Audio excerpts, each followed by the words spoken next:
Ninazo habari njema, ninaomba nishare na wewe hapa kidogo ili tuweze kufundishana. Kitabu kile cha Timotheo wa kwanza ile sura ya 4 mstari wa 12. Maandiko yanasemaje hapa? Na nukuu, mtu yoyote asikudharau kuwa wewe ni kijana, bali uwe kielelezo kizuri kwa waumini. Biblia inazungumza vizuri hii. Katika usemi, mwenendo, upendo, imani na usafi. Unapata hayo maneno ya Mungu. Kumbe kijana ni kielelezo. Unanipata hiyo?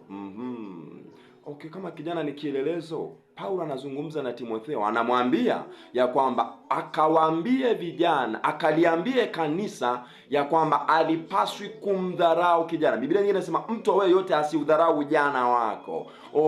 Kumbe Paulo anamwagiza Timotheo akaliambie kanisa ya kwamba alipaswi kumsahau au kumdharau au kumwacha kijana.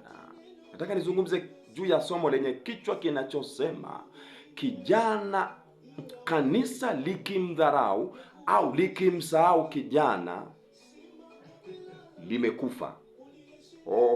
Kwa nini limekufa? Nataka nikupe hapa ushahidi. Nikupe ushahidi hapa katika maeneo manne yanayothibitisha ya kwamba kijana hapaswi kusahauliwa. Na kama akisahauliwa, basi hilo kanisa limekufa. Fuatilia sasa. Kanisa la sasa limemsahau kijana. Angalia kwenye kanisa lako, idara ya vijana ina nafasi gani? Angalia katika eneo unaloabudu wewe, nafasi ya vijana katika huduma, katika utumishi na katika kuwajibika kulijenga kanisa. Vijana wana nafasi kiasi gani? Ukichunguza hilo, utajua kanisa lako ni hai au limekufa. Jambo linalothibitisha hapa, nakupa ushahidi sasa. Kwa nini kijana hapaswi kudharauliwa? Kwa sababu kijana ni nguvu ya kanisa. Anaozungumzaje waraka wa kwanza wa Yohana? Anamwandikia pia, anasemaje? Ya kwamba nimewaandikia vijana kwa sababu mmemshinda shetani. Kwa kijana ndani yake iko nguvu ya kumshinda devil. Naruka hapo.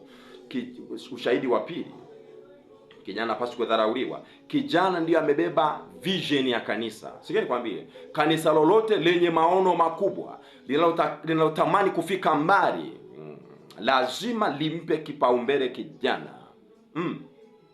Vijana wana nafasi gani hapo kanisani kwako?